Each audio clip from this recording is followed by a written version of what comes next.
Blockbusters. You are listening to the Triple B Podcast.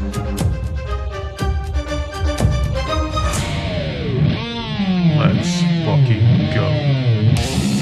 Welcome back to another episode of the Triple B Podcast, Bourbon Belts and Blockbusters. I'm Tim. I'm Ryan.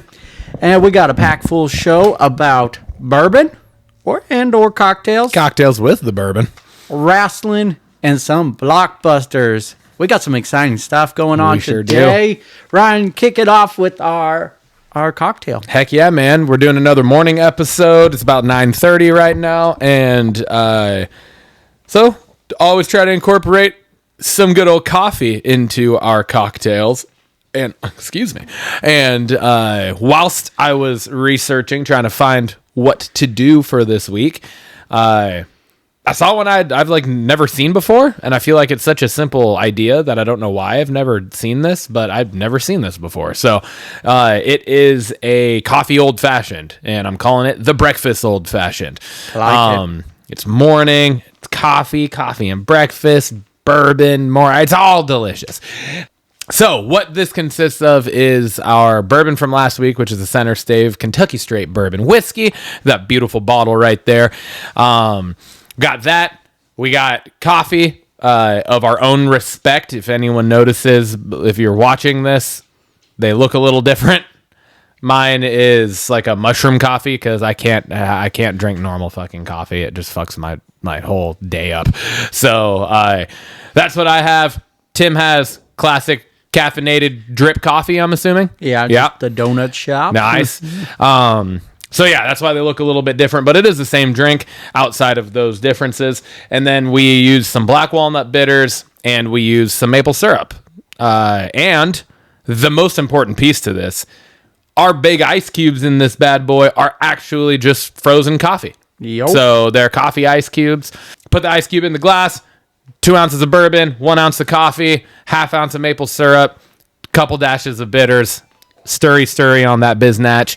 And yeah, that's where we're at with it. Heck yeah, man. Let's give her a taste. Let's get this bad boy underway. Cheers. Cheers, man.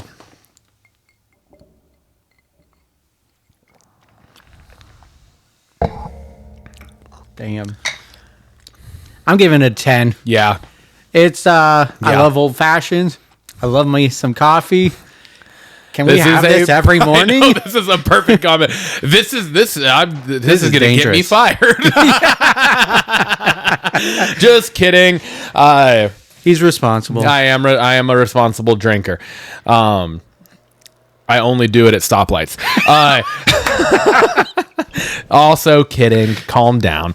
But goddamn, that's fucking fantastic. Really good. You get literally every flavor of everything in this. Yeah. It's not too sweet either. Not too sweet at all. Syrup doesn't overpower it. No, not at all. I think the ratios of everything are really good.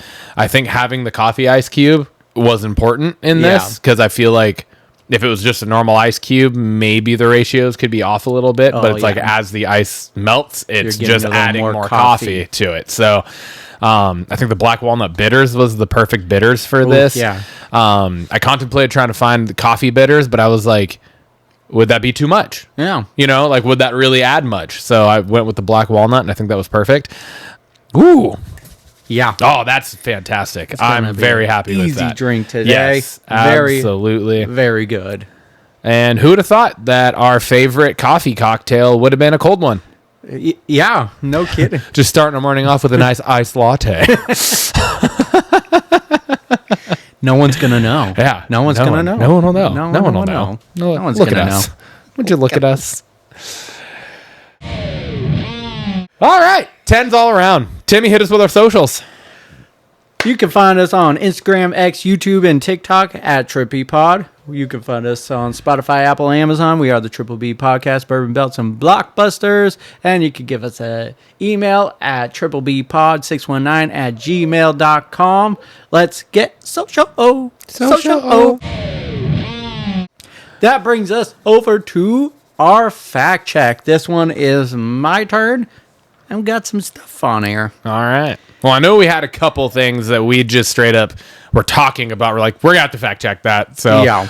And one where I didn't think anything of it until watching SmackDown last night. So fun little fact for you there already.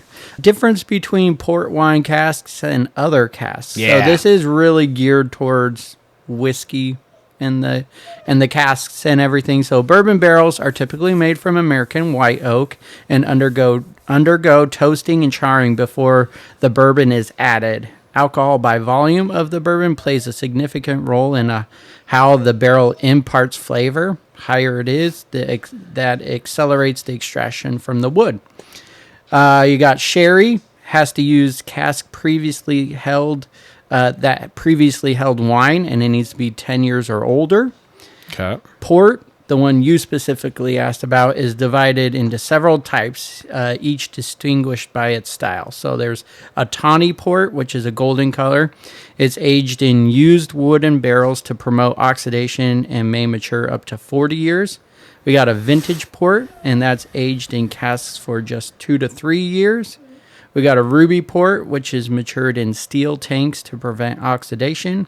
If aged in wood, it's a very, very short period of time. Port can be matured in large port pipes or smaller, which is primarily used for finishing whiskey.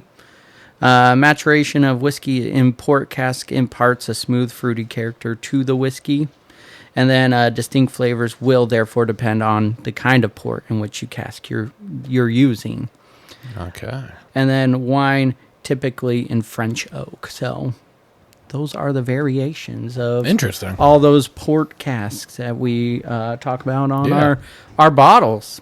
Wanted to clarify where WWE was. We got there eventually, but just wanted to for sure put it down. So SmackDown was Barcelona, Spain. Barcelona. We got Brussels, Belgium. We didn't say the city. We just said Belgium. Yeah. And then Bologna, Italy. This week they were in Glasgow, Scotland, and London, UK. Yeah. Jay's Uso's theme, we talked about, is it Jay's vocals on it? And yes, it is. It used to be Jimmy when they were together, and then when he went solo is when Jay's vocals got added to it. Randy Orton's previous theme, Burn in My Light, was sung by Mercy Drive, not Rev Theory. Yep. We knew it wasn't Rev Theory, but we said it. His current theme is sung by Rev Theory voices. Yeah. Okay. Anna de Armas is in the movie with Knock Knock with Keanu Reeves. So there's a little tie right there for the ballerina movie. Jai Courtney was not in G.I. Joe as Snake Eyes. He was not in G.I. Joe at all. The actor that played Snake Eyes was Ray Park, who played Darth Maul in Star Wars. Oh. And that was in the first two movies. Henry Golding played Snake Eyes in the Snake Eyes movie. Okay. Just notable movies that Jai Courtney was in was Suicide Squad, like you said, as Boomerang, Good Day to Die Hard, the Divergent and Insurgent movies, Terminator Genesis, Alita Battle Angel, the show Terminal List, and recently the show American Primeval, which we've covered on the podcast. Confirming it was The Patient on Hulu, the show that I was talking about with Steve Carell. Highly recommended, and it was called The Patient. More serious role. On what was Hulu. Hulu, okay. Yeah, or Disney Plus. Texas Chainsaw Massacre did come out before Halloween. It was in 1974, 4 years before Halloween. I wanted to dig in a little more because there has been quite a bit of Texas Chainsaw movies. There's kind of a lot of continuities, like little chains of movies. So the original continuity is the original Texas Chainsaw Massacre 2, 3, and Return to Texas Chainsaw Massacre. The Millennium films, it goes Leatherface, which came out in 2017, goes back to Texas Chainsaw Massacre back in 74, and then followed by Texas Chainsaw 3D that came out in 2013. So 3 movies in that continuity. But in a weird order. Yeah, weird order. Yep. Yeah, because 2017. The first one is technically the second last one. Yeah. Right? Like it was like the most recent one that came out. Yeah. Is the first one in that continuity, right? Then we go over to legendary entertainment continuity. It starts with Texas Chainsaw Massacre 74, Texas Chainsaw Massacre 2, and then Texas Chainsaw Massacre that just came out in 2022 on Netflix. Okay. And then the last one is Platinum Dunes. It's Texas Chainsaw The Beginning, and then followed by Texas Chainsaw Massacre that came out in 2003. That's the one with Jessica Biel. Yeah. Right. Yep. And what was you said the beginning? That was before this one. When did that come out? Oh, that was Did you have it? 05, 06 or something. Oh, okay. Probably later, actually, now that I think. I didn't So look up the year. It was but a it prequel was a prequel to that the one. Jessica Biel one. Okay. Yep. Damn. A lot of different. Yeah, kind of like the Halloween continuity. If you But look that's up. even more messy. Yeah. Like Halloween's not as messy as that. Yeah, this one is very messy. Yeah, that one's very messy. Because Halloween is like the original fucking 6 movies. Yeah. Or 7? Is Resurrection 7? I think that's its own timeline too. But it's kind of is, but it isn't because Jamie Lee Curtis is still in the beginning of that one. Yeah. As Laurie Strode, right? Yeah. Because that's where he kills her, right? But then, then they like went back with this most recent trilogy and they like scrapped everything. They ignored everything post, I think, Halloween 2. Yeah. Or maybe even the first one. So, and then outside of that, though, it's just the 2 Rob Zombie films. Yeah, I think there's... So it was Halloween, Halloween 2, Halloween 3, Season of the Witch. Halloween 4 was it just Halloween 4? And then Halloween 5 was Curse of Michael Myers, I think. Or it's 4 Curse of Michael Myers. It's one of those. But there's 4 and 5. There was Return of Michael Myers, there was Revenge, and then Curse of Michael Myers after 3. I don't know which order. So is there 8 then? Up to Resurrection? Is Resurrection 8? Then Because there's Halloween, H2O. H2O, and then I thought Resurrection. H2O was the 6th. They're all right there. Oh, you have them all. Yep. So there were 6, then H2O, then Resurrection. Yeah. Yeah. But I mean, that was all like, as those first 8 were coming out, that was all one continuity. Mm-hmm. You know what I mean? Like that was all just one thing. Yeah. And then it all played off the same characters that kept either from the original or were added and stuff. Yeah. And then it was the Rob Zombie ones, and then the most recent trilogy where they picked up after the first or second one. First one, yeah. Yeah, the first one, yeah. So, all right. Going forward, we talked about John Wayne Gacy, and I said that he was in a Netflix show. It was The Monster, the Jeffrey Dahmer story. It was like a brief thing in there, and since then they've done a second season. It was on the Menendez brothers, and then there is a third season in line for Ed Gein, but not John Wayne Gacy yet, but maybe in the future. Yeah.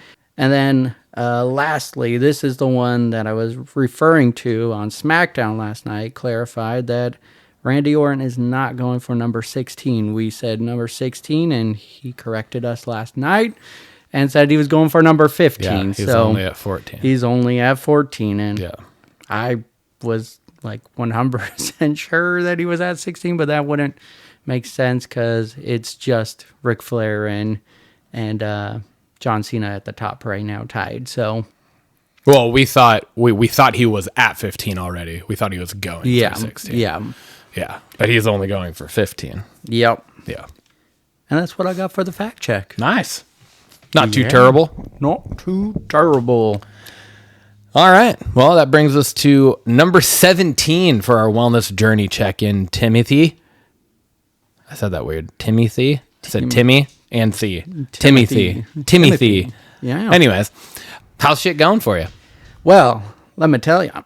Success, still going to the gym regularly. Hell yeah. That's just been ongoing. It's ingrained now. It is. We set that habit. In fact, I've been to the gym 54 times out of the 88 days so far. Fuck of the year.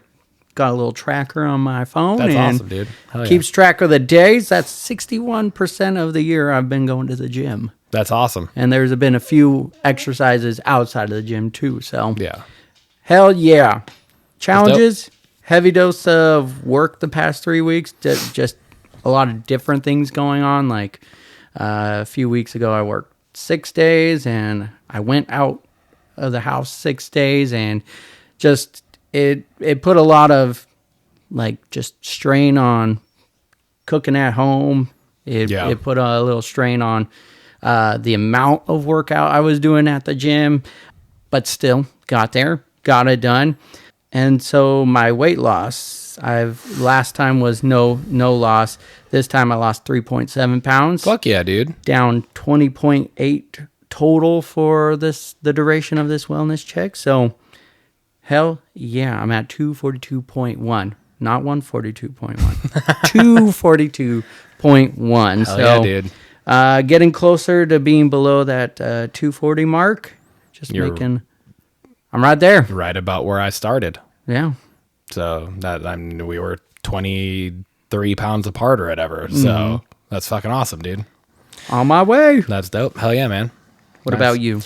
Challenges. I kind of alluded to this and mentioned it briefly last week's episode too, just because I had missed the check-in the week before because I was gone. That was obviously a challenge in and of itself, just being gone. So it kind of, throws you off your normal routine, right? The normal going to the gym, because Fridays and Mondays are two of my most, important days for myself, just personally going. It's a great way to start the week off, great way to finish the week off. And so I got up early that Friday morning, flew to Arizona, and then I flew home in the evening on that Monday. So I didn't work out either of those days.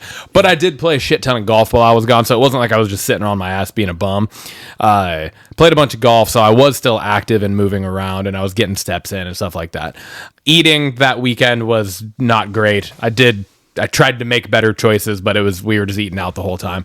And then my hip was fucked, and it's been fucked for the last couple weeks now. But last week was like, I worked out Tuesday, I think, and that was it. I didn't work out again after that because it hurt so fucking bad. And I was like limping, and it just wasn't good. Took the rest of the week off. This week, I was able to get back to it. So successes. Worked out 4 times this week. Me and Lindsay did a garage workout Sunday and Wednesday. Sunday and Tuesday maybe. And then I went to the gym Monday and Wednesday. Nice. So I was able to get to the gym twice, which is good because like at the garage workout, I can kind of control what I'm doing a little bit more than going to 9 round and having like a prescribed workout that I'm then trying to modify on the spot. Sometimes that's harder to do for me. And sometimes I will try to just push through and do whatever the workout is, even when I'm hurting. And that's not always the smart move to do. Yeah. But I was able to do that this week. I was good. I was fine. So I'm stretching and doing all that. Plus I made sure I was getting my steps in for the majority of the days this week as well. Sweet. Eating well, back on that again. And my water intake has been back up to my normal standard, which is a little over a gallon a day at least. So, yeah. So yeah, all that stuff. Last week, I think I had mentioned that I had weighed myself. Mm-hmm. So before I went to Arizona, I weighed myself and I was 217.8. Then last weekend I weighed myself and I was 219.9, so I was still in the two teens, which I was happy about, with barely being able to work out and eating the week before and all that stuff. So I was good with that. Got back to the gym this week, got my eating, everything back on track, good to go. Weighed in this morning at 216.1, so I'm down another 1.7 pounds from when I weighed in before I went to Arizona. Yeah. And in total, I was 241.4 when I started. So that is 25.3 pounds, I think. Nice. 25.3. Am I doing my math? No, am I doing my maths right? I don't know. 241 to 221 would be 20. To 216 would be 25. Yeah. So 25.3 pounds. And I'm 6.1 pounds away from our target goal right now. Hell yeah, man. So that feels good. I feel good. Clothes are fitting like almost loosely now. Like there's certain shirts and stuff that I have on where I'm like, damn, I'm swimming in this fucking thing now, which is a really cool fucking feeling because I haven't had that in a long time. So that's awesome. Yeah. I gotta say the texting challenge thing has been the biggest motivator. Because I had a work meeting this week where it took me out Tuesday, Wednesday. Well, not Wednesday. I lied because I did go to the gym that night. But I felt like I was really behind the wheel because of that work meeting.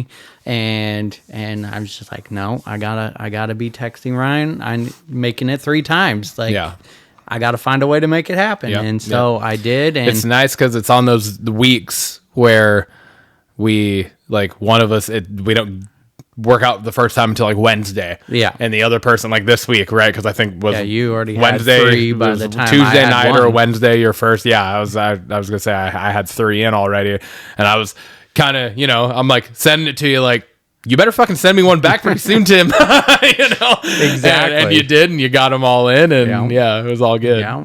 And I got 3 quality ones in, and I got in a 5th one last week after we recorded. Yeah. Oh, nice. And then I plan on going for the 4th today. So nice. Awesome. So heck yeah, man. Hell yeah. We're cruising. Yeah, I'm doing great, man. I'm jealous that you're so close, but you were closer already. Yeah, I started closer, But props to us. But, yeah, we're doing it. A combined 45 pounds down. Yeah.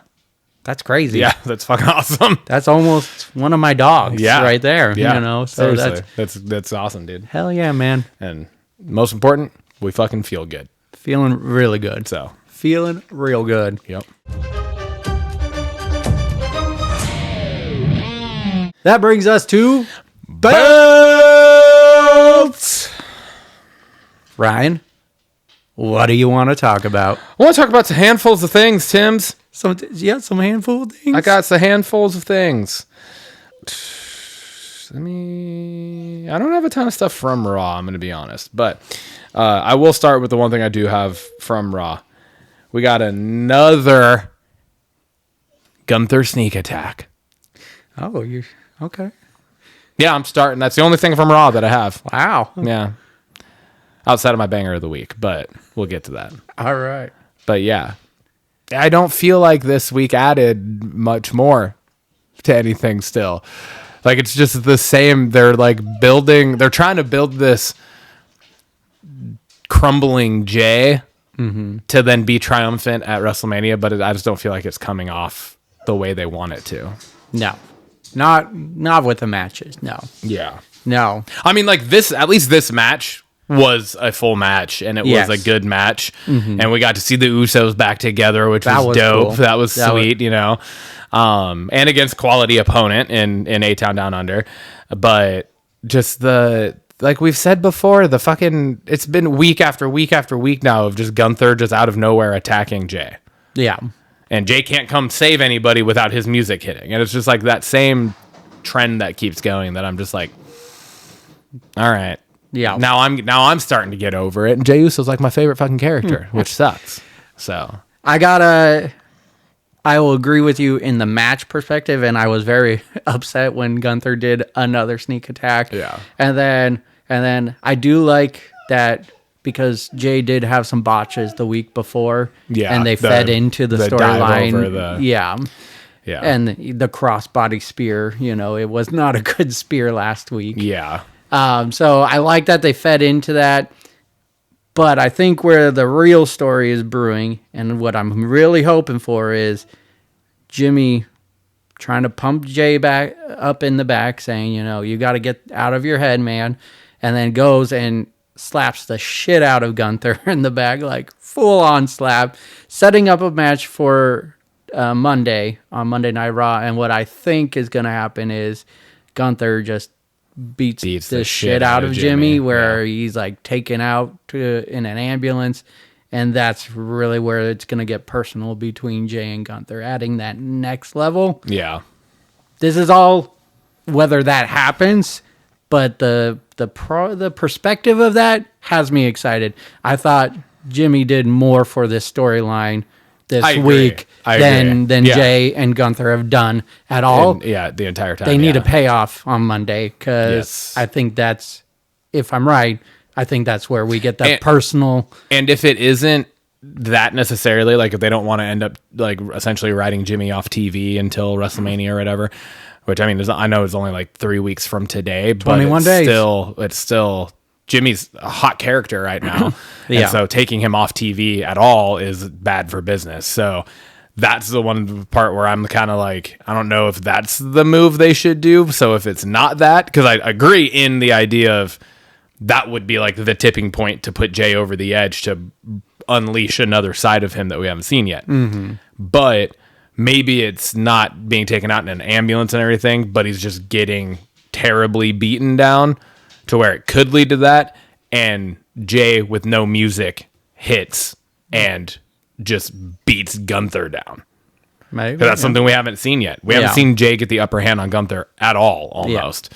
Right? Yeah. Outside of like kind of fends him off and Gunther slides out of the ring and then he's standing in the ring. But we haven't seen him actually have the upper hand. Yeah. You know. So either of those two things happening, I think would be good for pushing the storyline there. I just don't know if I think what you said is probably the best option, but at the same time I don't know if writing Jimmy off of TV right now is the best option. You know what I mean? Like it's for the storyline it is, but all around I don't know if it is. He doesn't got anything going into Mania though.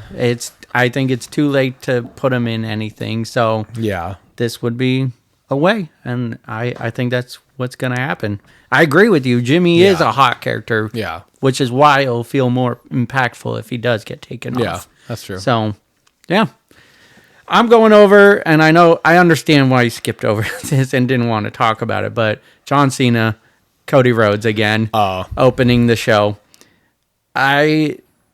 It wasn't that I didn't want to talk about it. I just had more stuff that I wanted to get on SmackDown. Honestly, I did not like Raw this week. I want to say that I enjoyed Raw. There was more stuff from SmackDown that that just didn't make the cut for me. Yeah. Well, I just gotta say, I see where you were coming from last week. Like, yeah, it's cool to get the spiel last week, but I don't want this repeating like over and over again. That's basically what this was, minus John Cena says he's gonna ruin wrestling. The only thing I think would be cool if he does win the title and retires with the title and takes it away, starting a new title, and then John Cena gets to keep that record and they start a whole new lineage with a new title. That'd be kind of cool. Yeah. Just, So then it just straight up, but it's not that, but that's not what the record is. No, the record isn't specific to the WWE Championship. It's world titles. World titles. So that's true. The record itself wouldn't just die. But it would with be cool Cena to retire this belt. Yeah, and bring in totally agree with that. Bring in a revamped Winged Eagle. Yeah. Title would be fucking sick. That would be cool. Yeah. Well, we've been talking about a new fucking title now since the first Saturday Night's Main Event. Yeah. But where I'm confused is where The Rock fits into it. And you can't just have this big epic moment and then it just be Cena talking about how the crowd turned on him and that's it. Like, I want to know, why did he sell his soul to The Rock? Yeah. I want to know, is there any benefits to teaming up with The Rock? Because right now there's no tie anymore. So it got me asking more questions, and it felt more evident on this episode of Raw just because it was very repetitive from the previous week.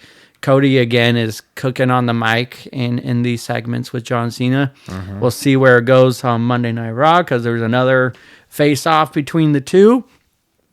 But we need to get Cena in action, too. Yeah. His dates, when he first announced the farewell tour, the dates that he was going to be, I didn't expect it to just be him coming and cutting promos. Yeah. I expected it like, it's your farewell tour. You should be fucking wrestling. Do some matches. Yeah. Do some matches. Like, yeah. Or have Cody do a match and have Cena come out and interfere. Like, do something outside of him just fucking berating the crowd to continue this heel turn. Yeah. There's got to be some form of physicality into it. He's got to attack Cody. He's got to do this. He's got to do that. He's got to attack Cody's friends. Like, stuff like that needs to happen over the next 3 weeks. or this is going to be once again another just busted storyline. Yeah. That's not going to feel. We're going to, if that happens, we're going to go into WrestleMania with the hottest title match being Tiffany Stratton and Charlotte Flair. Yeah.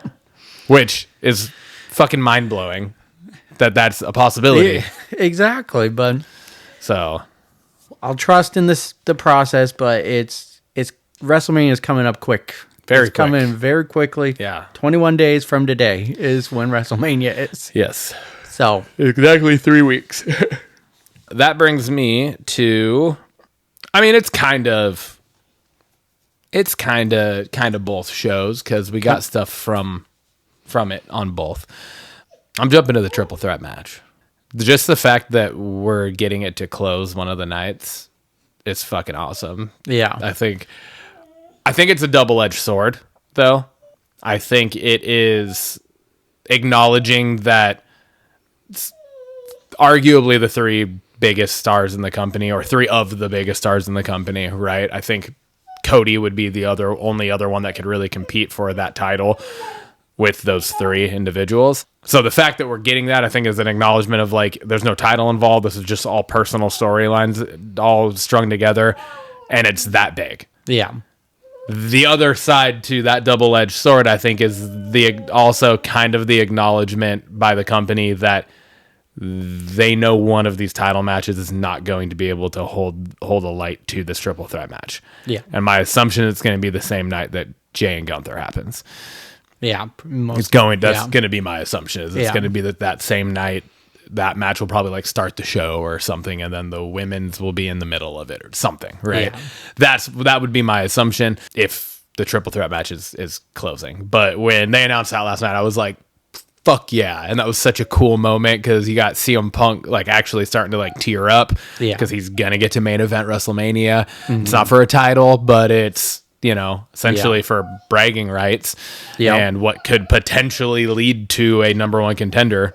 I know that's what he's looking for. Yeah. That's what he was scouring the contract for. So yeah, I just thought the whole thing was cool. And the fact that we keep getting CM Punk on every fucking episode of live TV right now is fucking dope. And I think this is just a jab at all the part-timers that like he deserves. He's in that realm even where fucking Seth wasn't on Raw last week. Yep.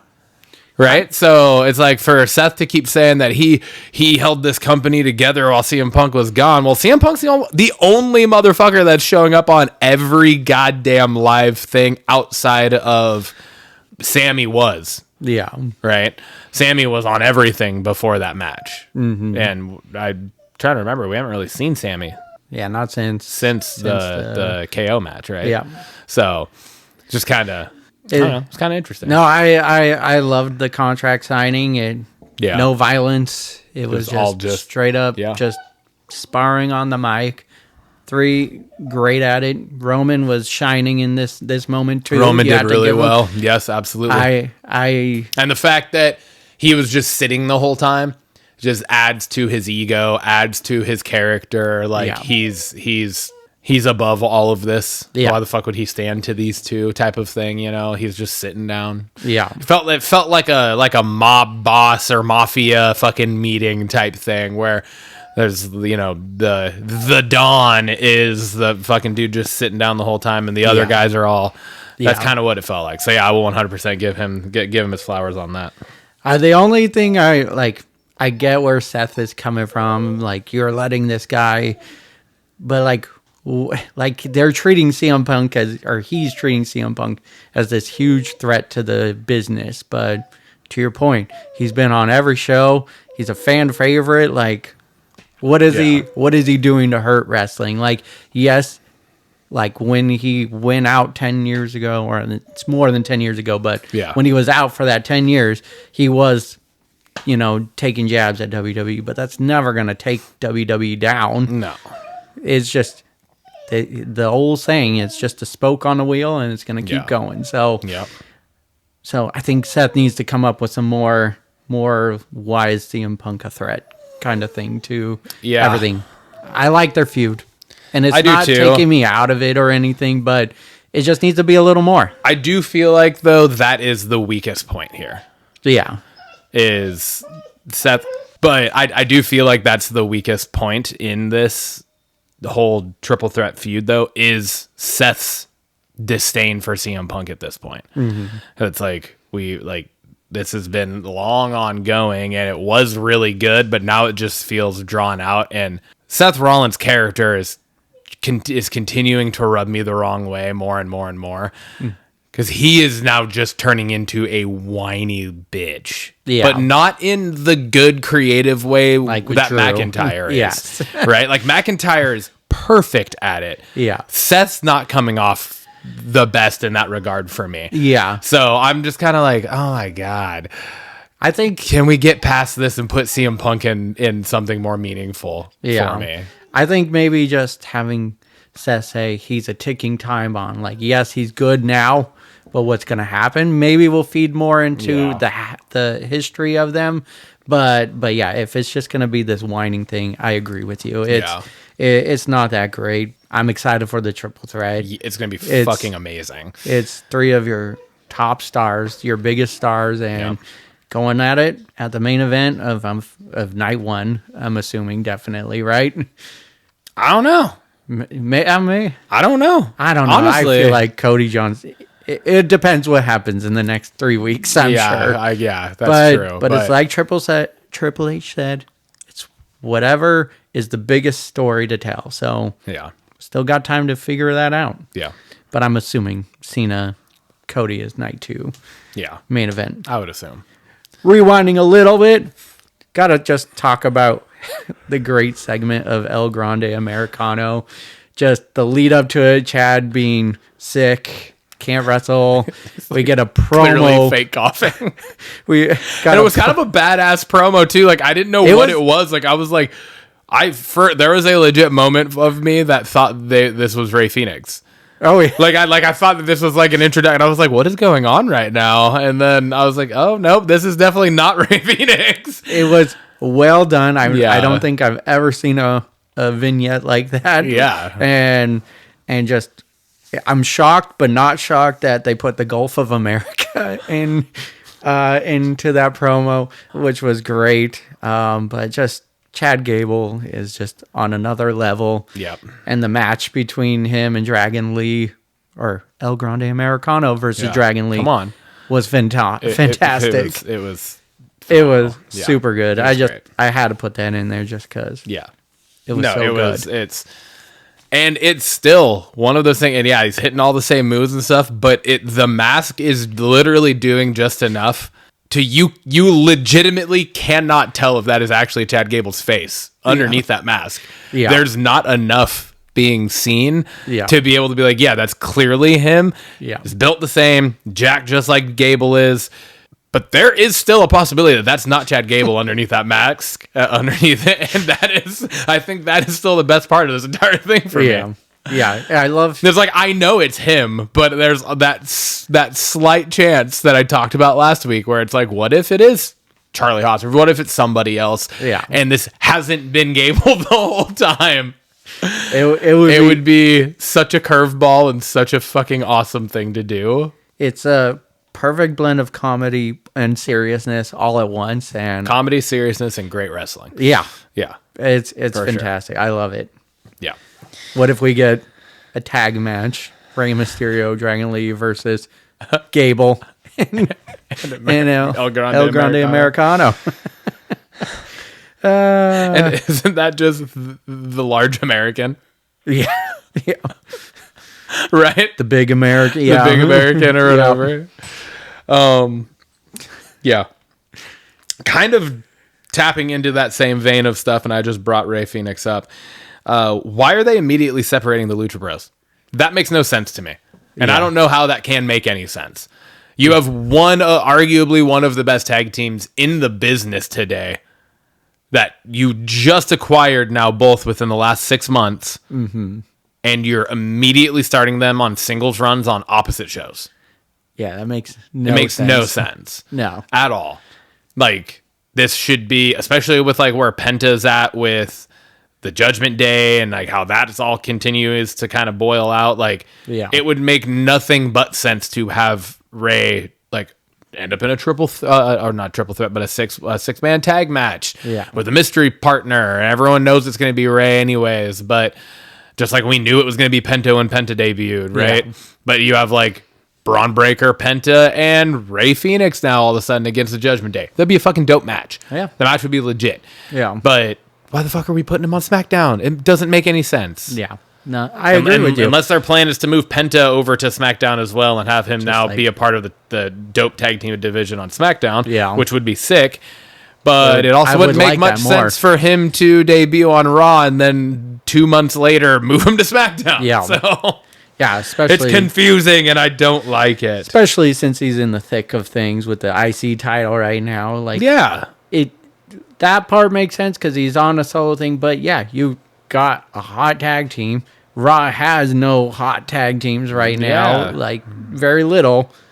So it just makes sense to put them together. And what better fucking way to continue to push Chad Gable's whole fucking war against the Luchas than to have Penta and Rey together against the Creed brothers.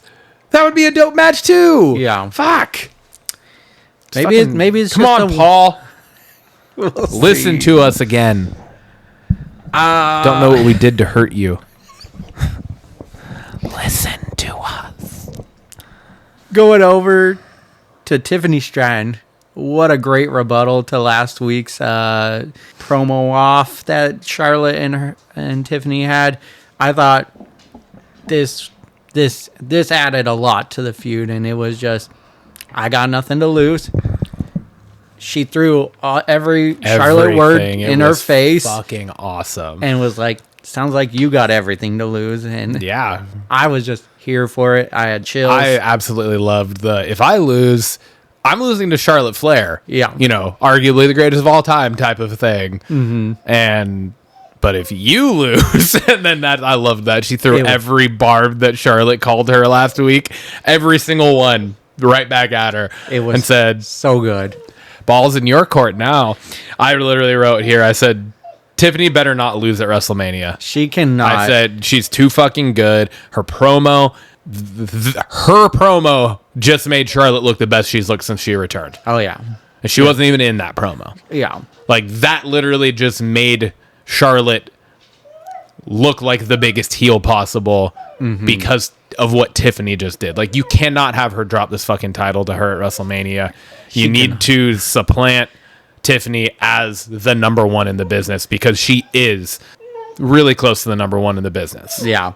The only thing that has me nervous is that little face off with Charlotte and Jade right before, as Charlotte was coming down. I was like, she better not win the title and that be the next feud. Like, it's got to be Tiffany winning at WrestleMania. I know. I will be so pissed. I'll be so pissed. Yes. I think several others would be as well. Yeah, because again, that it does nothing for Charlotte's career. No. To have her win this match. No. She's already got the most title reigns. It could literally squash Tiffany's career to have her lose this and drop the title here. Yeah. Agreed. You know, so. Oh, man. All right. My final thing here, because that was my fifth, was what you just said. So I only have one thing left. And it's, why are they doing Jacob Fatu so dirty? Because they are. They're making him look like this badass motherfucker that they continue to do, and they do a great job of that. But overall, they're fucking him over so hard. Why do we have this fucking him and Braun Strowman feud? It's still going. Put him in something that actually fucking matters. We don't need to see him topple Braun Strowman. We've already seen it. Yeah. We've seen him take him out now like 3 times. Why do we need a last man standing match between them? This is just regurgitating the Bronson Reed feud. Exactly. And it's just like, why do we need to have a last man standing match between these two when we know Jacob Fatu's going to win? There is a -% chance that Braun Strowman's going to win this fucking match. You know? So it's just like, fuck, man. Put him into a storyline. Yeah. Have him fucking split from Solo and Tama. Have him destroy them, end that, and just be his own guy. And put him into something that fucking matters. And stop dragging this shit out. They're playing the long game with so much shit right now, and it's like too much. Yeah. Like, some things need to fucking happen, and this is one of them that needs to happen. They need to pull the fucking trigger. Yeah. Because it's just getting... I'm so fucking annoyed with what they're doing to my dog. I just don't... Where is it playing out to? Yeah. Like, is he going to be facing LA Knight for the title at WrestleMania? Is he facing Solo? I don't know. And are we going to get any of these things to end clean? Yeah. It's ridiculous. Yeah. I fucking hate it. Ridiculous. What I think would be dope is he wins the last man standing match, obviously. Mm-hmm. Hopefully that sets up a number one contender between him and LA Knight at WrestleMania. Yeah. And like Solo and Tama try to get involved, but Jacob destroys them and then wins the match. Ooh. That would be fucking dope. That would be. They're gonna get involved and potentially cost Jacob again, and Jacob's like, no, fuck you. Puts them both through the announce table or something, and then goes back and finishes off LA Knight. Like, that would be the ultimate. Jacob Fatu's a motherfucker. Yeah. You know what I mean? Like, takes his eye off the ball for a minute to take care of this business, and then goes back and finishes the other business, because that's not usually how it happens, right? Yeah. Typically somebody gets distracted, they take care of that, and then they go in and they lose. Yeah. To have Jacob successfully do both would be kind of a new swerve. Yeah, for sure. I like that. All right, I got like 1.5 things left. So the last, about that much. but the last one is more just like a question. So, anyways, this Drew McIntyre Priest feud. At first, at Elimination Chamber, I was like, meh, I'm not really into this. And then I forgot to mention it on the episode that I did by myself, but they played a really cool video package of Priest benefited 3 times against Drew McIntyre because of Punk. And I was like, oh shit, they've been planting seeds for this feud, whether they meant to or not. It's happened. There was a lot over the past year where Drew was taken out because of Punk. Mm-hmm. And I thought that was super cool how they tied in. And then you followed by weeks of Drew just kicking the crap out of Priest, like stomps to the head, like brutal looking ones. Fast forward to last night and just the Priest getting the upper hand finally and having a backstage brawl finally with just smashing him down on the windshield. That was insane. And that was a dope spot. I'm hoping Drew didn't get, because he said glass in his eyes, and it's just like a random line to say. I didn't see any doctors when CM Punk went by, so I think he's fine. Yeah. But I mean, the shit exploded. Yeah, it did. Like, I was like, whoa.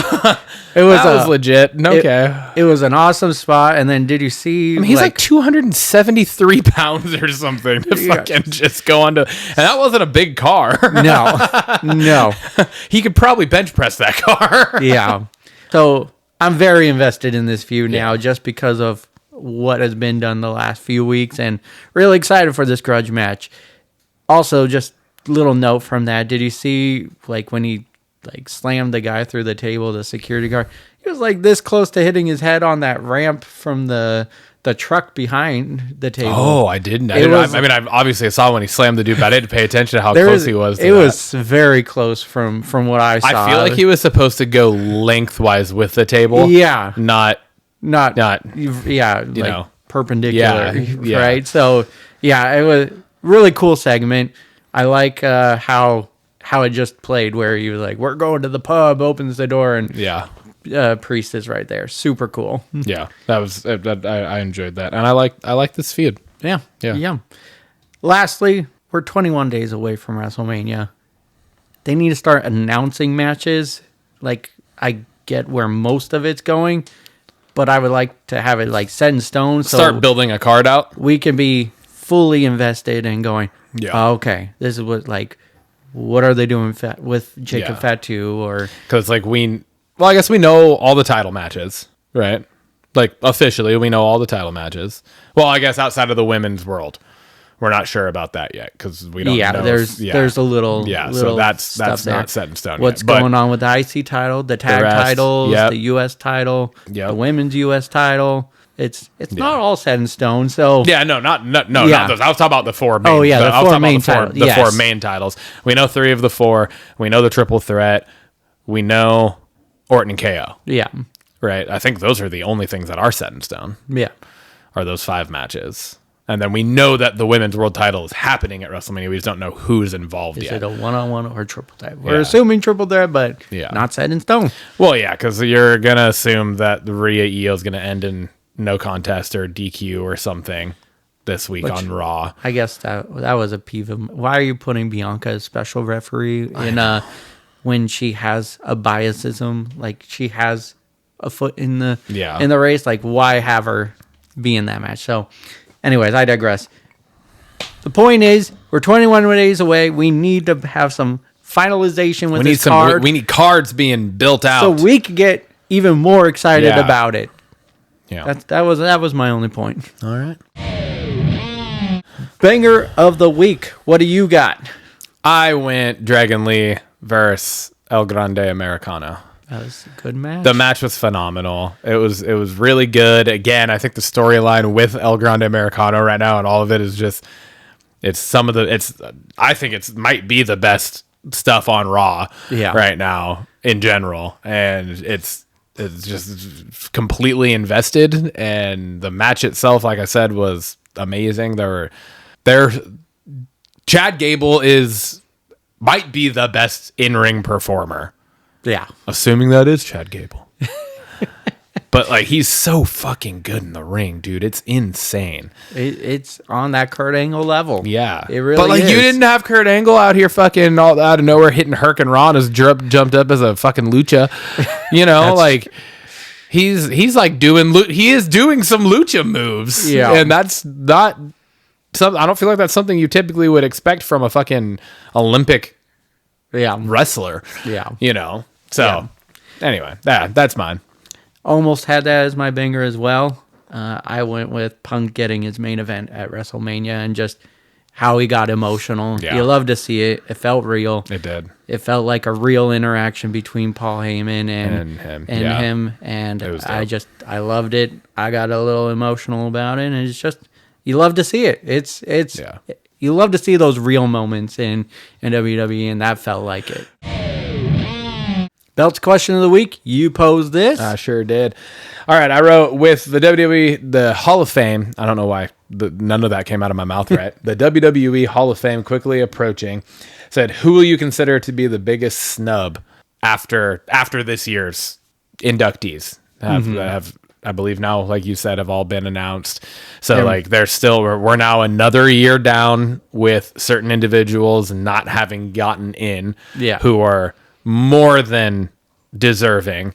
And we have, a lot of individuals that have been inducted that have absolutely no business being inducted. So specifically the majority of the celebrity inductions, which are fucking stupid. I don't like them. I don't like them at all. Yeah. Like there's a handful that have made sense that have had like legit full-blown storylines. But then there's a bunch that have made zero sense. I think any celebrity that's been in the ring, like actually wrestled, sure. Yeah. But some of the other ones, I don't get it. Yeah. All right, so who I put, and this one it's going to be hard to do, but Owen Hart, he deserves it. WWE needs to mend things with Martha. Yep. That's what I wrote too, was Owen Hart. The man needs to be in the WWE's I didn't think you were going to go Fame. with that. I really didn't. I was like, Owen, it's an obvious one, but I thought you would go another way. No, but yes. I think with Vince being gone, who is the biggest ego behind not mending things, I would say just Owen Hart needs to be in the WWE Hall of Fame. I 100% agree. I get the whole lawsuit that happened after and all that, and it's, tarnished, whatever. I mean, really, if anything, it's only tarnished WWE's legacy.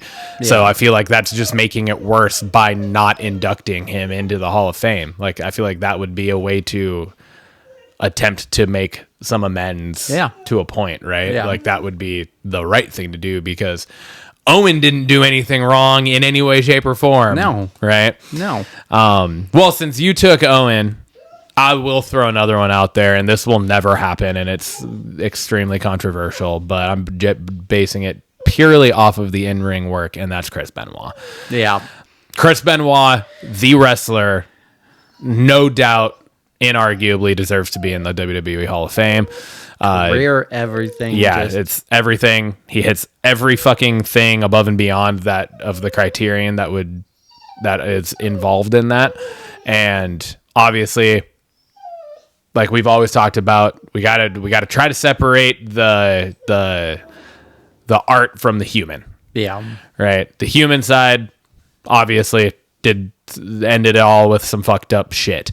Yeah. But the art side of it speaks for itself. Yeah. It can't be argued against. So I agree. I wish we could get to that point as a society where it's like you can acknowledge that, yes, somebody was not necessarily a very good person, but what they did for the business, what they did for the lives of other people, the other wrestlers that Benoit helped fucking mold and make some of the biggest stars, that we've seen over the last 20 years. Mm-hmm. That stuff deserves to be recognized. Yeah. So, yeah. I'll throw one more out. Just Bray Wyatt. Like, why isn't he not in yet? I think he's done enough in his career to deserve it. Yeah, and I would be shocked if he's not in the next couple of years. I feel like they might be trying to let the passing get a little bit more. Mm-hmm. Let time pass a little bit more. Yeah. Like they didn't do it last year because last year's Hall of Fame was the first Hall of Fame after he had passed. Yeah. So they inducted his dad and his uncle. Yeah. Right. Did I kind of expect it to be this year? Sure. But at the same time, like, it's kind of my same thing with whenever the Hardys get inducted. It's like, they need to headline it. They need to be the number one. True. Bray Wyatt needs to be the number one. This year, it's Triple H is the number one. And that was against his will.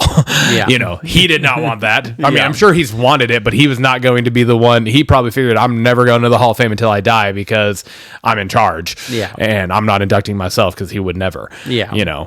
So I think that just kind of, there's like the timing pieces and the importance of being the headliner of the Hall of Fame. And Bray needs to be the headliner of whatever class he goes in. Yeah. And so I think there are things that play into that. But yeah, makes sense. He 100% needs to be in, and he will. I don't think there's any doubt that he will be in the WWE Hall of Fame. Yeah. For sure. Alrighty. That brings us to Blockbusters. Hell yeah. Oh, yes. How now, brown cow? We're going over to the movie things. I put a couple things down for this. Salvable.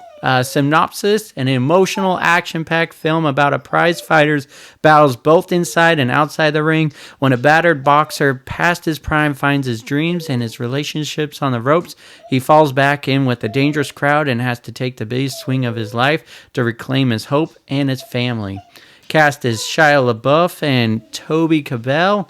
Release date is May 2nd, and this is going to be a release out in theaters, video on demand, on digital. So probably limited theater release and mainly on digital format. But this feels like it kind of felt like the Peanut Butter Falcon movie, just like the trailer a little bit. Definitely feels very emotional. Yeah. And I'm really excited to see Shia LaBeouf in the movie as well. Just talk about actors that deserve a second chance and everything. And for sure. I know he's not the main star of this movie, but it's good to see him in it. Yep. The whole story of the line of this, it feels like it's going to be some heartstrings pulled and then feel good moments. So for sure. The trailer was emotional. Yeah, it was definitely engaging, gets you right out the gate. I'm not typically into the boxing fighting movies. Like I love the Rocky franchise. Yeah, but I get what you're saying. I saw the first Creed. I don't think I've seen any. Is there 3 out now? Yeah, there's 3. Yeah, I don't think I've seen the other 2. Outside of that, there's not really any other boxing movies that are like my thing, or that I can honestly say that I've really watched. Yeah. So, but this one, I was like, okay, yeah. It looks good. I'm here for it, and I'm pretty much always down to watch anything that Shia LaBeouf's in. So yeah, I do really enjoy him as an actor. Yeah, I think he's really good in everything. Yeah. Next up, we got One Battle After Another. Synopsis: when their evil enemy resurfaces after 16 years, a group of ex-revolutionaries reunites to rescue one of their own daughter.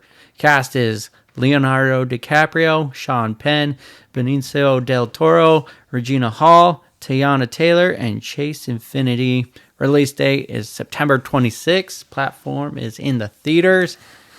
I love everything Leo DiCaprio is in. Hold on, you said that wrong. It was, according to this trailer, it's Chicho DiCaprio. He looks exactly like Cheech Marin in a couple of the fucking scenes. Yeah. I was like, what the fuck? He's got the fucking mustache, he's got sunglasses, and the beanie down on his head. His hair's kind of sticking out the back. I was like, you look like a white Cheech. What the hell? That's funny. So true. But it looks funny. It looks fucking action-packed. It looks engaging, emotional, like everything. Like it looks like it has a little bit of it all. But yeah, Leo brings like just smooth comedy. Like it's just so good. And just the end of the trailer, like, please sensei, please, please sensei, please sensei. Yeah, yes, Bob. Viva la Russia. And he's just wearing like the fucking red plaid bathrobe. Like, it just looks like a homeless guy. Yeah. Oh man. Yeah. A lot of big names in this. Yes. Looks exciting. So again, I like his catalog of movies. It's one I'll watch over and over again. So yeah, super excited for that. Yeah. Leonardo DiCaprio is fantastic. Jumping over to series, I posted this as well. It's called Duster. Synopsis is set in the 1970s Southwest. The life of a gutsy getaway driver for a growing crime syndicate goes from awful to wildly, stupidly, dangerously awful. Cast is Josh Holloway, Rachel Hilson, and Keith David. Release date is May 15th, and this is going to be on Max. Why I put this is I'm excited for Josh Holloway coming back. I watched the show Lost, and he was a big character in that, and J.J. Abrams is one of the producers on this. So it kind of reunites them together. The trailer looks solid. Yeah. I like anything just with like an undercover person / trying to bring down the big crime lords. So that's why I was excited. Yeah, this show looks good. It looks awesome.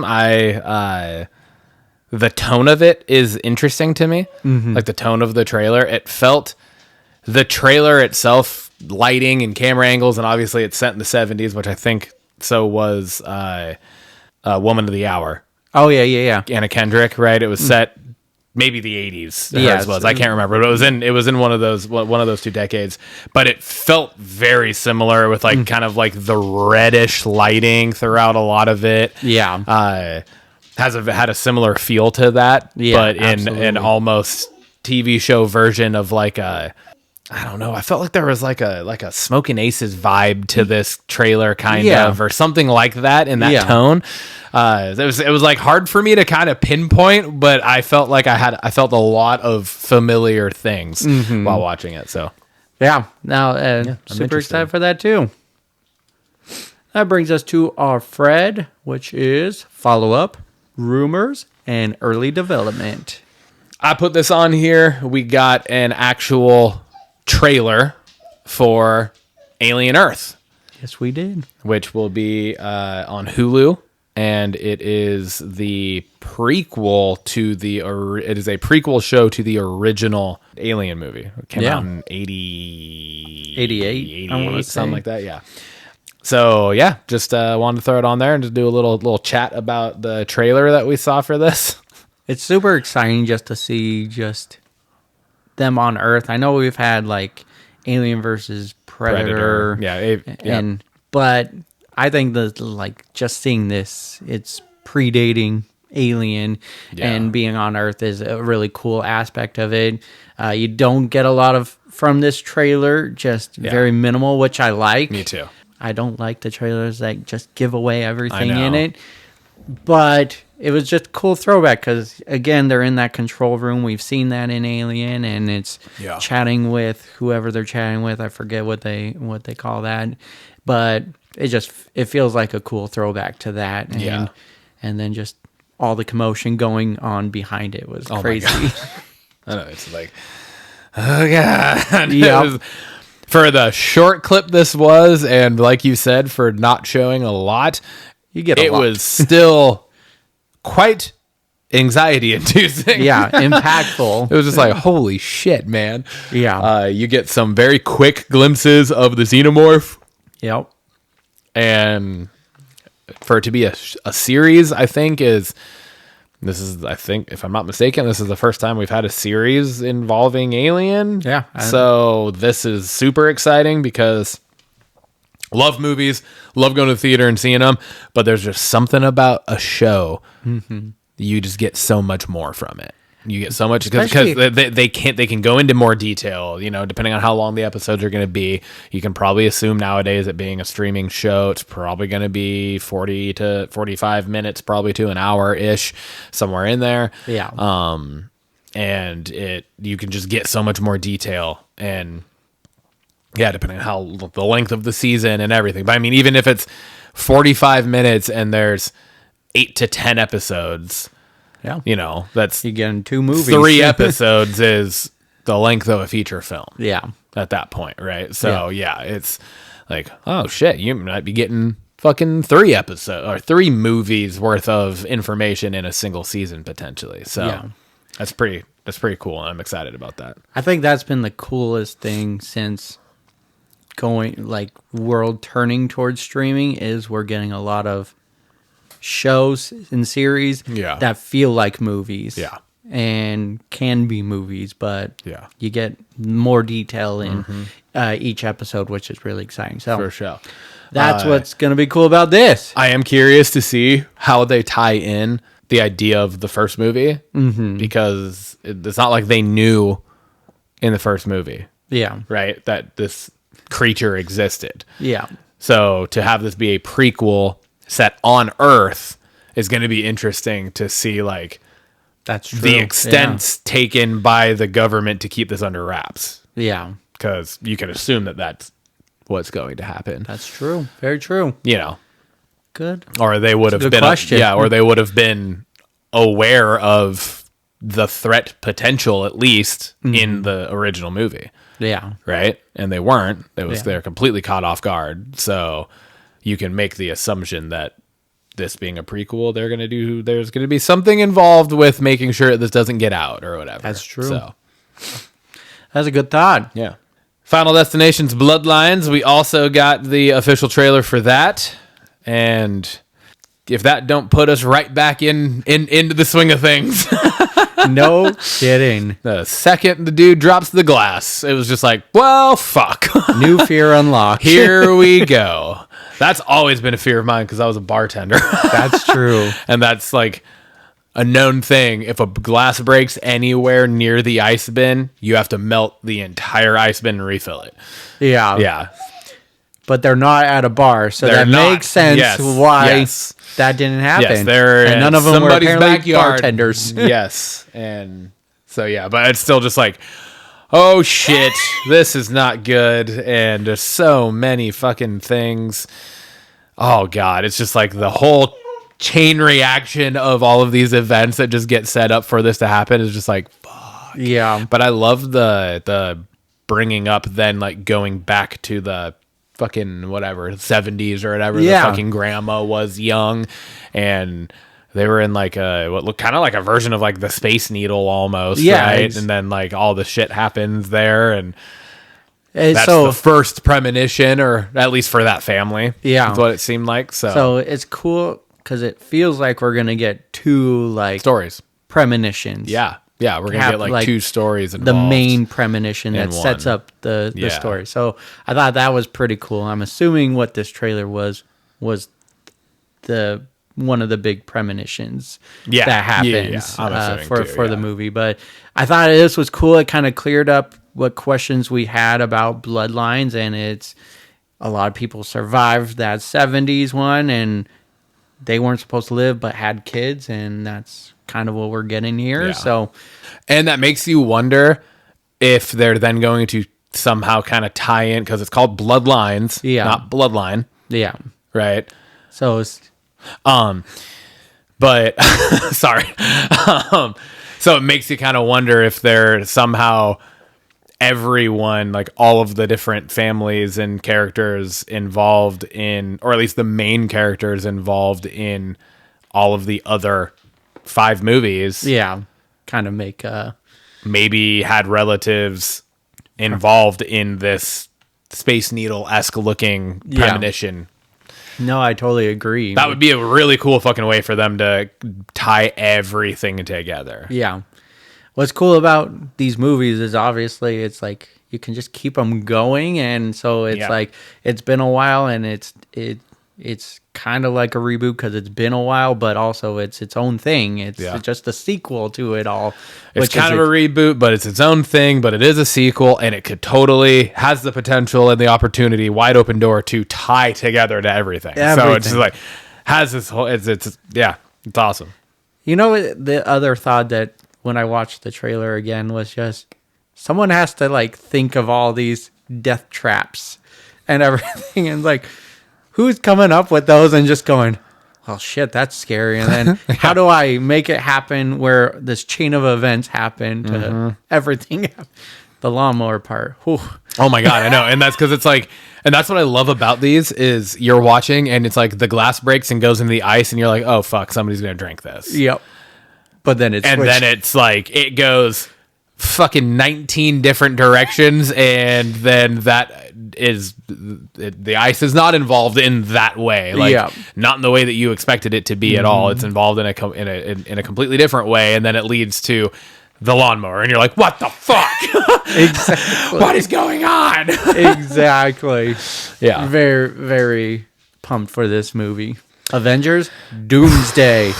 We finally get, we're in production. We got concrete information. Very concrete. There's been a lot of speculation about who's going to be involved, when production's going to start, like all sorts of stuff. And we are in production. We got a casting trailer, and interesting enough, I did not know there was like a live feed that went on for hours. Yeah. I only saw this shortened minute and a half clip, and I couldn't find the minute and a half clip. All I could find was the fucking 5-hour clip. I'm not watching that, so I'm gonna read about who all's in it. But what we got was what I saw was just a quick trailer, and it went chair by chair by chair, listing off the actors and actresses that are gonna be in Avengers Doomsday.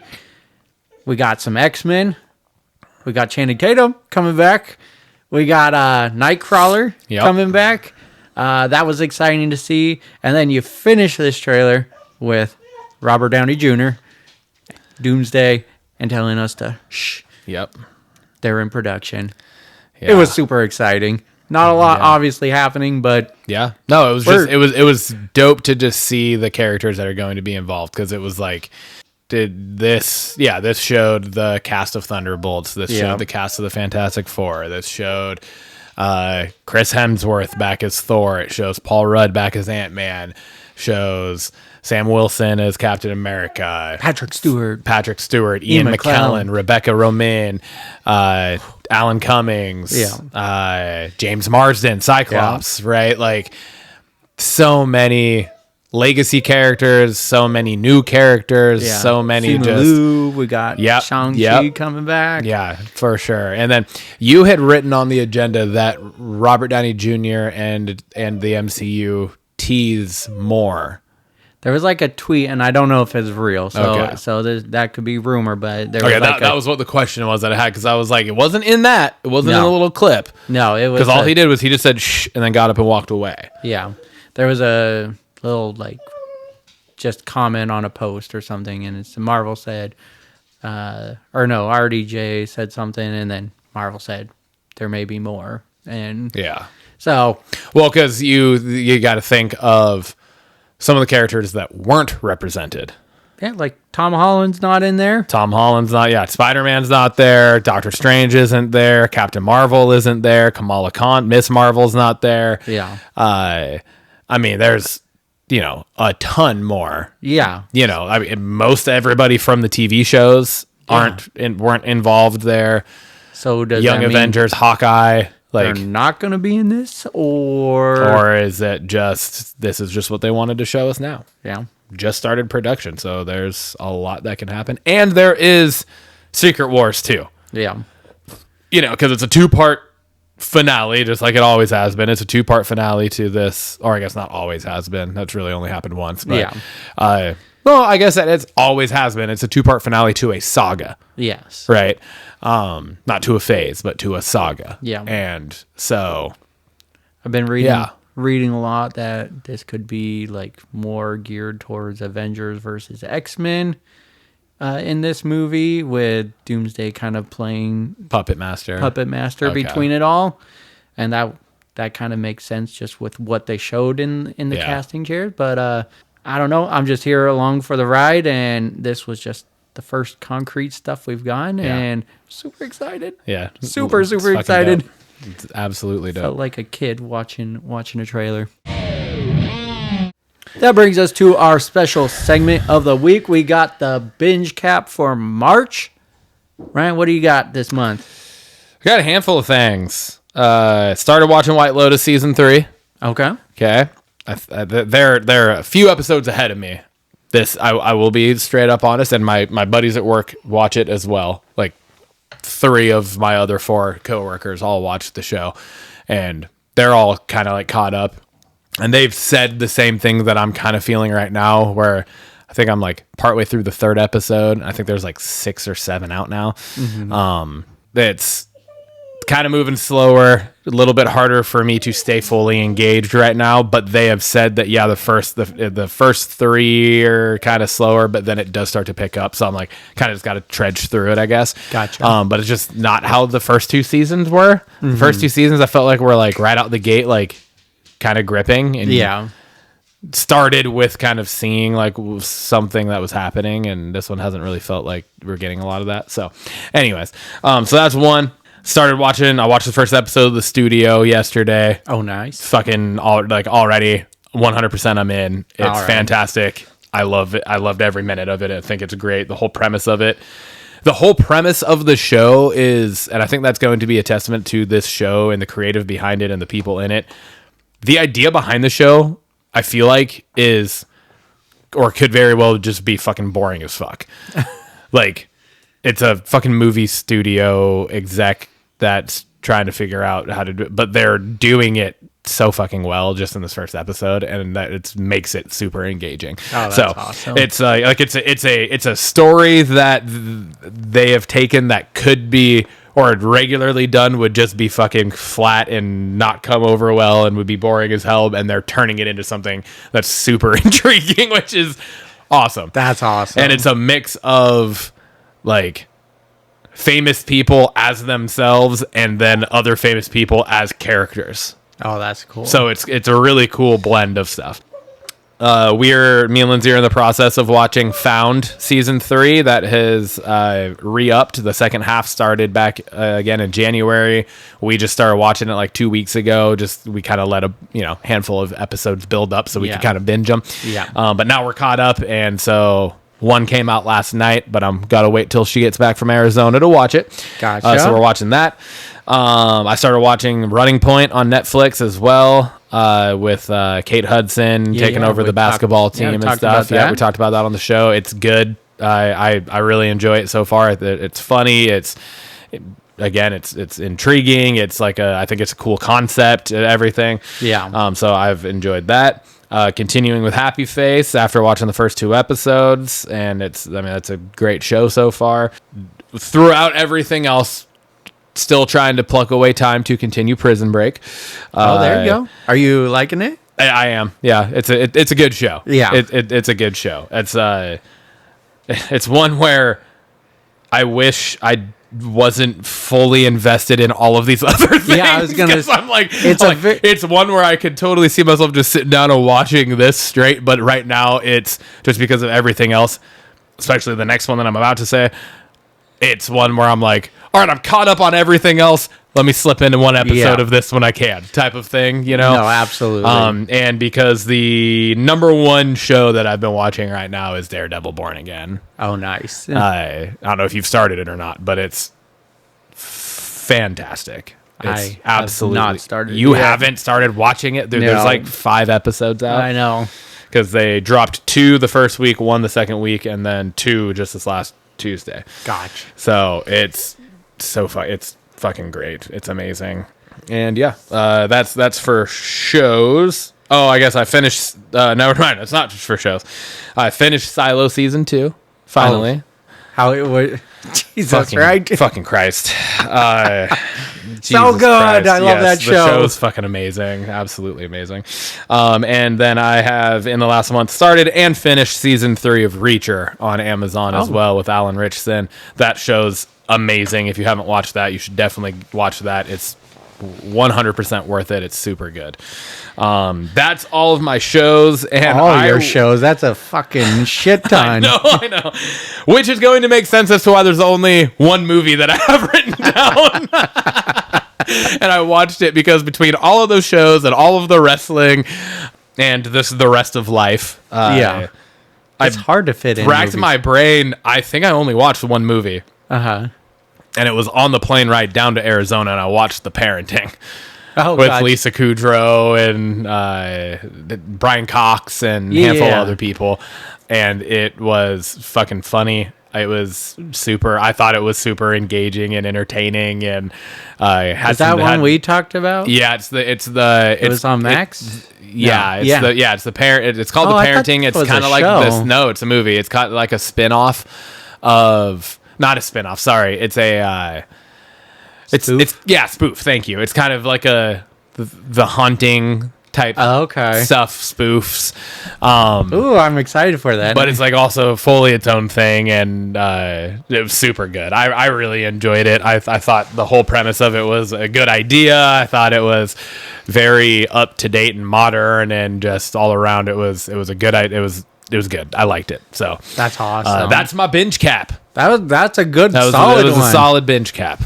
Was February a down? You had a down month, maybe January. And I think January was my down month, and I was like, I gotta fucking be better. Oh, and actually, let me add. I have watched at least 2 other movies because I watched these with Lainey, and I had never actually fully seen them. That's movies that Lindsay watched, but they're fantastic, and it's Sing. Oh, I love 1 Sing. and 2. I haven't seen the second one, but they're the first both one was absolutely phenomenal. I love that. Like that's the type of where I'm like, I'll fucking turn this on every time I'm home with her if I needed to like it was really distract good. her so I can get something done type thing. Like that is the type of thing where I'm like, fuck yeah, that's good because it's entertaining. There's music. And she loves everything with music. So anyways, Sing 1 and 2. I have also watched. So, all right. What I got for the binge cap is shows. We'll start off with shows. Running Point. I watched the entire season with nice. Haley and really, really enjoyed it. Super funny, cute, great show premise to it, and can see how it's going to go on to another season. So really excited for that. Finished off Deal or No Deal Island. So finished that off. Been watching Impractical Joker still. How I Met Your Mother. I'm in season 7 right now. That's my go to bed show. Yep. Been sprinkling in The Office as well. I just got past Michael leaving The Office. Breaking my heart. just start it over now. I know, basically, right? That's what I've done so many times. I think I've only watched the later seasons like a couple 2 times, or 3 times, but the first 7, I've watched them in full just because that's one of my shows too, where I'll just put it on. Yeah, I haven't paid that much attention to when I'm like stopping it, but I think they kept the show at a decent quality for what it was after Michael left. Yeah, like they still did a good job in that regard, but the show definitely dwindled after Michael left. Oh, absolutely. He was the heart and soul of that show. Absolutely. And then I started Paradise. It's a show on Hulu. I know what that is. I can't think of the actors in it anymore, but it's the dude from This Is Us. Yes. Yeah. And he was also in Black Panther. Supernatural, Black Panther. Yeah. I think it was Black Panther 2, but yeah. Yeah. Really cool premise to that show. Yeah. The first episode just sucks you right in. So been watching that. And then I haven't started Daredevil because I'm starting to rewatch of the first few seasons just kind of refreshing up Gotcha. on it. So Gotcha. I'm Okay. almost done with season 1. So don't spoil it for me, please. I didn't even have to look it up. I just remembered Sterling K. Brown Yeah, is the actor. Yeah. Highly recommend, and I'm not even that far into it, but what I've seen so far is super good. So Of Paradise? yeah. Okay. And then going over to movies, you challenged me, and I did it. John Wick 1 through 4. I finished this Yeah, week, let's go. and holy fuck, movies are They're phenomenal. fucking amazing. They're absolute masterpieces. And I know you're a Matrix fan, Yeah, yep. It was cool. but Oh, this is above that. yeah, like John Wick is head and shoulders. It's Above the Matrix franchise. on steroids on crack. Yeah, basically. yeah. It's so fucking good. Now To you come gotta up watch with- the Continental. Yeah, to come up with a Because premise, that's only like a 3-episode miniseries too, or something. Yeah. 4 maybe, something like that. So and now I'm really excited for Ballerina, even Yeah, more so. The yeah. trailer did a good job getting yeah. me excited. just for not knowing really Yes. anything about the world, right? But now Yeah. you're like, oh fuck, I know where this is taking place. What is crazy though is the world did a good job, or I did a good job avoiding any spoilers. Like Yeah. all I knew was it was a movie about a guy's dog dying, Yeah. and that's all I knew. That's how the whole fucking franchise spawns. Yeah. Yep. And it turns into this whole world. Yeah. Incredible. Just not a lot of like dialogue at all. Just action. Just straight up. very, Yeah. very well done The movies. movies are fucking phenomenal. If I had to put in order of which ones I like the most, I would go 1, 4, 3, 2. Yeah, that's probably fair. Yeah. The fourth one was fucking It was amazing. It was hard not to put And I that think number one. it's been a little bit, not like crazy long, a year or so probably since I've seen all 4 of them, but I feel like 2 and 3 would be very close to that same order for me, if not maybe flopped. Yeah. 2 just started off a little slower. Some of it's for blending me, together for me. But But yeah, it was soup. I loved it. Yeah. Freaking loved it. The Continental, if you loved the movies, you're gonna love the show. It was absolutely fantastic as well. So, and like I said, it's a mini series, so there's only a few episodes, so Yeah. it's not a ton. I don't think I've ever said, ooh, as much as I did during watching Yeah. these movies, Yeah. or just like, like cheering it on. So, Wait till you start watching Daredevil Born Again. There's definitely moments. That brings us to our Blockbusters question of the week. I also posed this. We're in the heat of March Madness, man. We got today is today's Saturday, right? Yeah, so today is the beginning of the Elite Eight. Ow. And we should end up, I believe that means we will have 2 games today, 2 games tomorrow. Yeah. So that being said, I have a 2-parter for us. come. One is specifically basketball related, and one is just in general sports related. So, what is your favorite basketball movie? My favorite basketball movie is Space Jam. Fuck yeah. I love it. Fuck yeah. It's such a big part of my childhood. Yeah, absolutely. I remember it was the reason I wanted to play basketball, watching that movie. And then me and my brother and my aunt would go just play basketball afterwards. And Yeah. it was a great movie. That's awesome. That's awesome. I like that. I put down Coach Carter, Denzel, Yeah. and that's just, the movie is phenomenal. It's Or an Samuel L. Jackson, right? Yeah.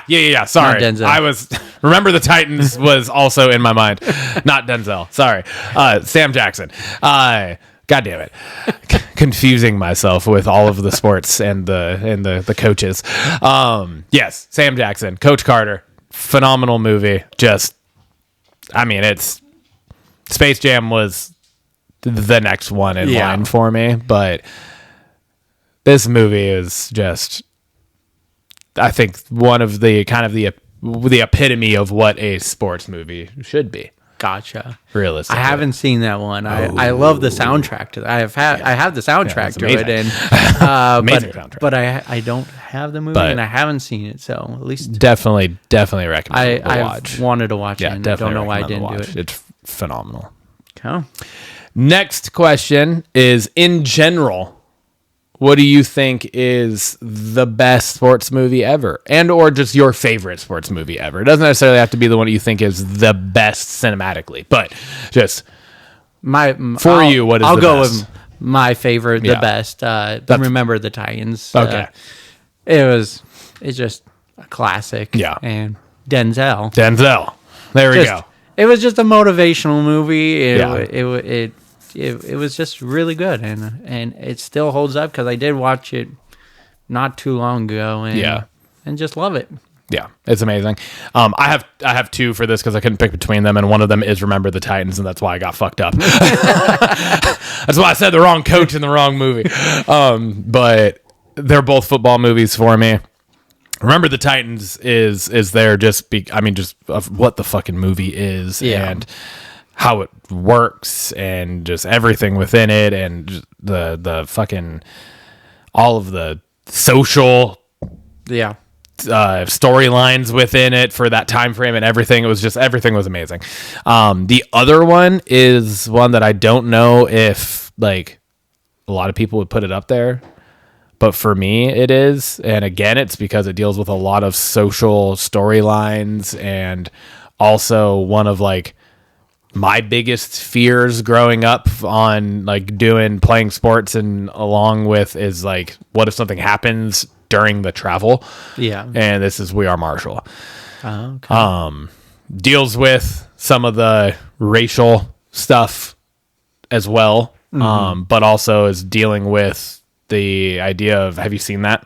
No, but it's the Matthew McConaughey one, right? Yeah. And another and- just trailer that does an amazing job. Yeah, and so essentially almost the entire football team of Marshall University dies in a plane crash, right? And then like obviously they have to rebuild the whole program, and they do, and Matthew McConaughey becomes a coach and all of that, and it's just the story behind it is amazing. The movie is so well done.